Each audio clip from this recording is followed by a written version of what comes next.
The morning I found the voicemail, I was still in my bathrobe, standing in the kitchen, waiting for the coffee to finish brewing. The lake outside my back window was quiet, that deep.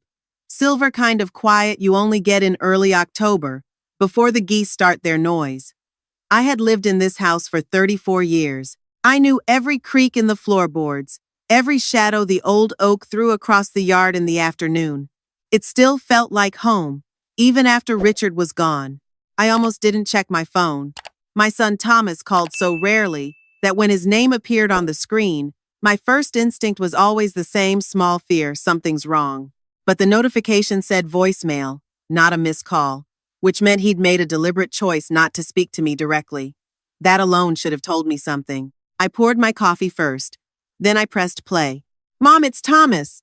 "Listen, I know we've been going back and forth on this for a while, but Sandra and I made some calls this week, and we think we found the right solution for you.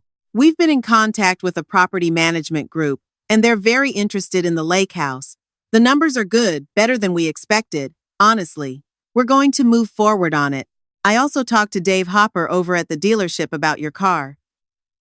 It's a 2019 with low miles, so the timing is right. Don't worry about any of the paperwork. We're handling everything. Call me back." I set my phone down on the counter. I picked up my coffee. I stood there, looking out at the lake. He said we're going to move forward on it. Not what do you think? Not does this work for you? He said we're handling everything, as if I were a package being shipped from one address to another. As if the 34 years I had spent in this house, the garden Richard and I planted together, the dock he built with his own hands the summer before he got sick, all of it was simply an asset in need of management. I was 68 years old. I had raised 2 children, run a household, worked 22 years as an office administrator before retiring, and managed every bill and tax return and insurance policy since Richard passed 2 years ago. But to Thomas, I was apparently no longer capable of deciding what to do with my own property. I finished my coffee. Then I called my daughter. Claire answered on the second ring, the way she always did. In the background, I could hear the particular cheerful chaos of her home, her daughter Lily's voice, something being dropped in the kitchen, her husband Daniel laughing at something.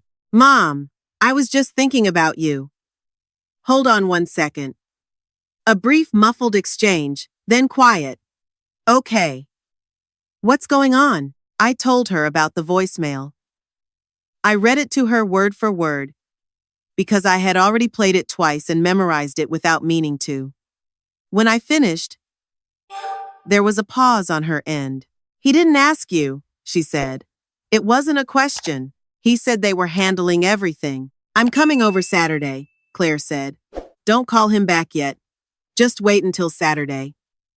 I want to talk to you about something." Thomas had always been the one people assumed would end up successful. He was sharp, organized, ambitious in the way that impresses teachers and employers. He became a real estate broker in his late 20s and had done well enough that he and his wife Sandra lived in a large house in a suburb 40 minutes from me, drove matching SUVs, and took 2 vacations a year. He was proud of what he'd built, and there was nothing wrong with that. The trouble started after Richard died. At first, it was concern, and I believed it was genuine. Thomas called more often, stopped by on weekends, helped me sort through Richard's papers and accounts. I was grateful. Grief has a way of making you feel slightly unmoored from practical things, and having someone steady beside you matters. I told him so. I think that was the moment things began to shift, though I didn't understand it at the time. Within 6 months of Richard's funeral, Thomas had opinions about my financial advisor, my grocery spending, and whether my car was appropriate for a woman living alone. He started referring to the lake house as a liability. He suggested I look into senior communities, places with activities and meal service, and, he said carefully, people around in case something happens. I was 66 and had just completed a 10-week hiking program with a group from my church. Nothing was happening, but I nodded and said I'd think about it, because Thomas had Richard's same determined expression when he believed he was right, and I had spent decades learning how to choose my battles. The visits from Thomas and Sandra had a particular texture to them. Sandra would bring something, a fruit basket, a scented candle, once an alarming pill organizer in 7 colors, and she would set it on my kitchen counter with a smile that never quite reached her eyes. She was not unkind. Exactly. She was efficient. She treated me the way someone treats an elderly neighbor they feel obligated to check on. Attentive, a little impatient, already thinking about the next thing. Thomas would walk through my house in the way he walked through properties at work, assessing. He'd mention the roof, the gutters, the fact that the dock needed new boards. He wasn't wrong about any of it. But there is a difference between someone pointing out what needs fixing because they want to help you, and someone cataloging your home's weaknesses because they've already decided what comes next. The power of attorney conversation happened in March, 7 months after Richard's death. Thomas brought documents. He had his lawyer's name printed at the top, and there were small yellow tabs marking where I should sign. He explained it to me slowly. The way you explain things to someone who doesn't speak the language well. It's just a precaution, Mom. So if anything happens, if you get sick or have an accident, I can step in immediately without any delays. It protects you. What would it allow you to do? I asked. Handle your finances. Make decisions about property if necessary. Manage accounts. He said it so casually, as if he were describing how to set a timer on the oven. I told him I would think about it. I did not sign anything. After that, he brought it up 4 more times over the next year, each time with a slightly different angle. The market timing on the lake house. My age, said gently, but said, a neighbor 2 streets over who had fallen and wasn't found for 2 days. Thomas mentioned this 3 times, as if repetition would change what I did with the information. I listened. I didn't argue. I didn't sign. What I did instead was call my own attorney, a woman named Patricia Holt, who had handled Richard's estate and who had a direct, no-nonsense manner I found deeply reassuring. I told her everything. She listened without interrupting. When I finished, she said, Margaret, your instincts are correct. Do not sign anything without reviewing it with me first. I thanked her and felt something settle in my chest. Saturday arrived gray and drizzling, which is the best kind of weather for an important conversation. Claire came alone. Daniel had taken Lily to her soccer game, and she brought homemade cinnamon rolls and the focused, calm energy she always brought when she had something real to say. She was 40 years old, a 4th-grade teacher who had chosen her profession the way some people choose a vocation, with complete certainty and no apologies. Thomas had once described her life as limited. I had never forgotten that. We sat at the kitchen table with coffee and the rolls, looking out at the lake. I want to show you something, Claire said, sliding her phone across the table. On the screen was a real estate listing a small cottage in the neighborhood where she lived, 3 blocks from her house, at the edge of a quiet street with large trees, 2 bedrooms, a sunroom, a small yard already planted with perennials. The photos showed bright windows and wood floors, and a kitchen that felt like somewhere a person actually cooked. It just came on the market, she said. The woman who owned it is moving to be closer to her grandchildren in Florida. Mom, it's the same neighborhood. Lily could walk to your house from school. I looked at the photos for a long time. It's less than half the size of this place, I said. I know. The lake is here. I know. Claire put her hand over mine. But you've told me 3 times in the past year that the house feels too big. You've told me the dock reminds you of Dad every single day. And sometimes that's beautiful and sometimes it's just heavy. You wouldn't be losing anything, Mom. You'd be choosing something. I stared at the photo of the sunroom. It had east-facing windows.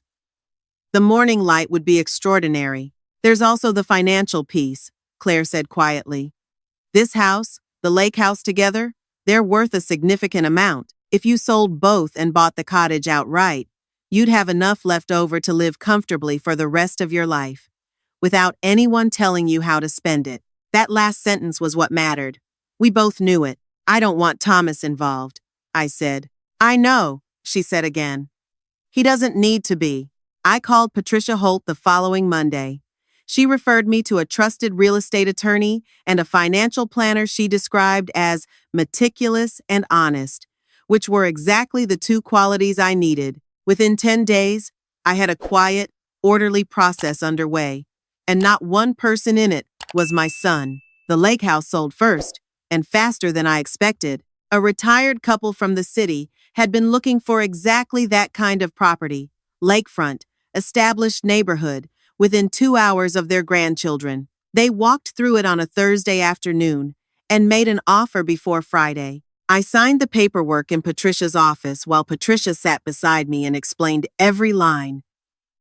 The price was better than the appraisal had suggested. I walked out into the November air, feeling something I hadn't felt in 2 years, which was light. My car sold the following week. I had decided to buy something smaller, better suited to city driving, and the salesperson at the dealership where I'd been a customer for 15 years gave me a fair deal without any of the performance that Thomas had always predicted would be necessary when negotiating a loan. I drove away in a sensible silver sedan and found that I felt, if anything, more independent than before. The car I chose was mine. Every decision in it was mine. The main house took longer. Claire's husband Daniel helped me go through 34 years of accumulated life, not rushing, not pressuring, just present and steady, bringing boxes and making coffee and occasionally sitting on the floor with me while I decided what to do with Richard's fishing gear or the ceramic mugs we'd bought on our trip to Vermont the year Lily was born. It was not an easy process. It was also, strangely, a freeing one. I kept the photographs. I kept the mugs. I kept Richard's watch and the quilt his mother had made and the small wooden box where I'd stored 34 years of birthday cards. Everything else I sorted into categories. Give to Claire, donate, sell. By the time I was done, I had released most of what the house contained and kept only what genuinely mattered to me. It turned out that was less than I expected and more meaningful than I knew. The cottage closed in January. The morning I got the keys, Claire drove me there alone. We stood in the empty sunroom in our coats, the heat wasn't on yet, and looked at the winter light coming through the east windows exactly as I had imagined it. "What do you think?" Claire asked. "I think it's mine," I said. She cried a little. So did I. I had not told Thomas. This was not cruelty. It was clarity. My property, my decisions, my life, these had never required his approval. And I was finished pretending they did. I had mentioned none of it in our occasional brief phone calls, which were always more inventory check than conversation anyway. He had mentioned the lake house twice more as something I should really think about, and I had said I was thinking, which was technically true. I moved into the cottage in early February. The perennials in the yard were under snow, but Claire had left a pot of forced tulips on the kitchen counter, yellow and assertively cheerful. Lily came over the first afternoon and informed me that she had already identified 3 good spots for bird feeders, and that her teacher had said the goldfinches would come back in April. I told her we would fill the feeders together in March, and be ready. I was drinking coffee in my sunroom on a Thursday morning 3 weeks after moving in, when my phone rang and Thomas's name appeared on the screen. I had been expecting this call, in the general way you expect weather, knowing it's coming, not knowing exactly when. "Mom." His voice had the particular quality it took on when he was managing a situation. Measured, professional, slightly elevated. "I've been working on some things on your behalf, and I wanted to update you." "All right," I said. "I've been in discussions with a buyer for the lake house. Serious people, good offer. We're in the final stages of paperwork." He paused, and I could hear him leaning into what he clearly expected would be relief on my end. "I also found a buyer for your car, the dealership, on Route 9. They're giving a fair number. I know this has been a lot to think about, but I really believe this is the right move for you, and Sandra and I are prepared to help with the transition." The lake outside my old window was 2 hours away and belonged to someone else. "Thomas," I said, keeping my voice as calm as I could manage. "Which lake house are you talking about?" A brief pause. "Your lake house, Mom. The property in Harwick."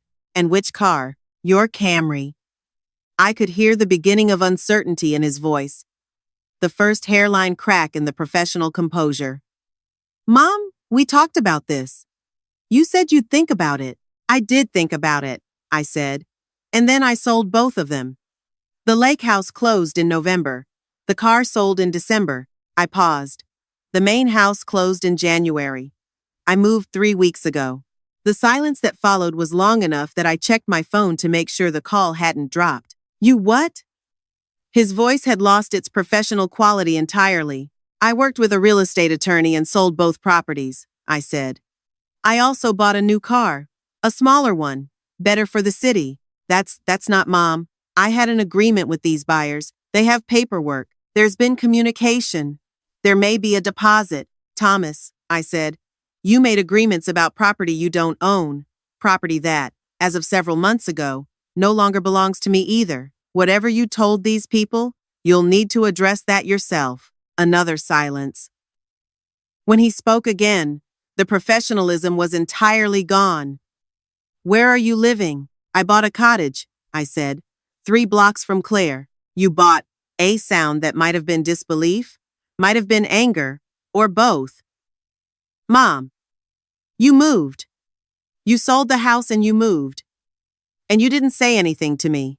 No, I said simply. Why? I thought about how to answer this. I thought about the voicemail I had saved, the one that said we're going to move forward on it and we're handling everything. I thought about the power of attorney documents with their yellow tabs. Brought to my kitchen table 4 separate times. I thought about Sandra's fruit baskets and the pill organizer in 7 colors. Because they were my decisions to make, I said. And I made them. I heard him exhale a long, controlled sound. Then, I need to come see you. We need to talk about this in person. That's fine, I said. You're welcome here. He came the following Saturday, and he came alone. I noticed that, and I appreciated it, though I was careful not to say so. He stood on the doorstep of the cottage for a moment before I opened the door, and I saw him take it in the small porch with the 2 wooden chairs, the quiet street, the bare-limbed trees. His expression was something I had rarely seen on his face, which was uncertainty. I made coffee. I set out the good cups. We sat at the kitchen table while the winter light came through the sunroom windows, and I waited. I made a mistake, he said, after a long time. I did not respond immediately. Thomas was not a person who said those words, ever, about anything. The buyers, he said. I told them we were moving forward. I took a deposit. He was looking at the table. I thought I was helping. I thought I was doing what needed to be done because you weren't doing it. He stopped.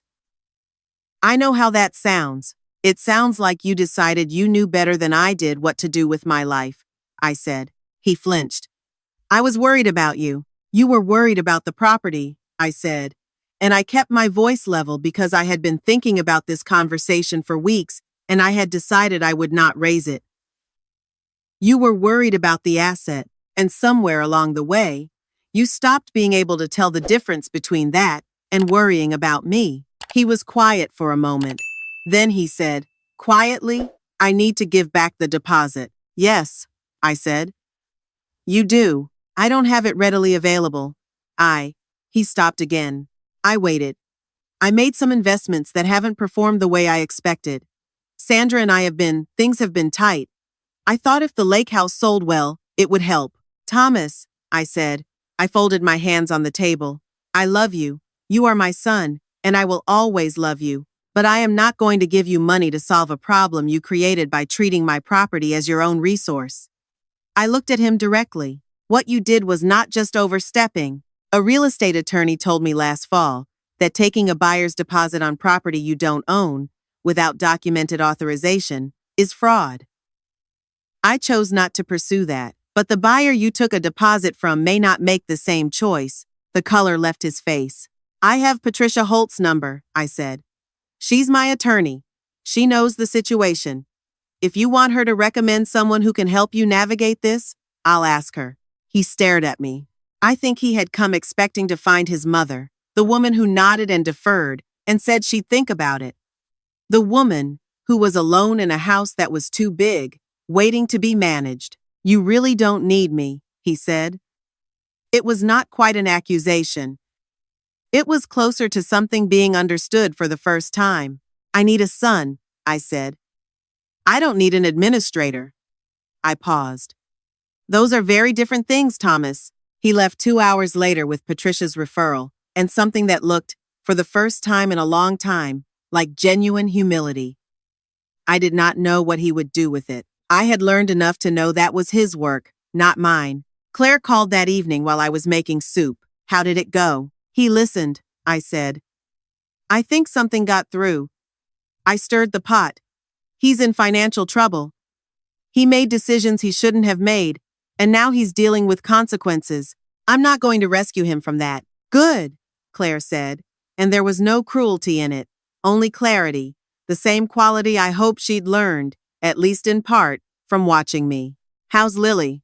Obsessed with the goldfinches that are allegedly coming in April, she told her class about your bird feeders today. I laughed for the first time in what felt like days.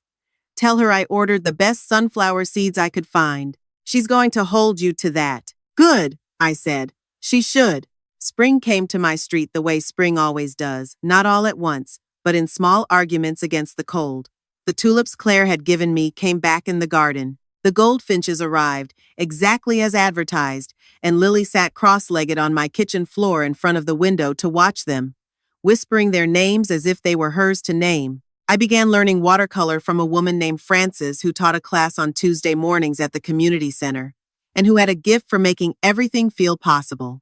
I planted sweet peas along the cottage fence, the variety Richard had always liked, and talked to them in the mornings the way I had once talked to the lake. Thomas and I spoke on the phone once a month, briefly. The calls were careful on both sides, the way the first conversations are, after something shifts. He was working through the financial problem with a lawyer, and from what I understood, the buyer had accepted a return of the deposit without escalating further. Thomas had been fortunate. Whether he understood that was still unclear. One Sunday in April, he came for lunch alone. I made a simple meal, soup, bread, good cheese, and we sat in the sunroom with the windows open and the spring air coming through. It was the first time in years that he sat at my table without a folder of papers, without a prepared point to make. He asked me about the watercolor class. He asked about Lily and the bird feeders. He asked, genuinely, what I'd been reading. I answered each question and watched him listen, and I thought about how long it had been since we'd simply been two people in the same room without an agenda between us. Before he left, he stood at the front door for a moment and looked at the cottage, the small porch, the sweet peas, beginning to come up along the fence, the quiet street. It suits you, he said. He said it the way a person says something when they have been wrong about something for a long time and are only now beginning to understand the shape of their error. It does, I agreed.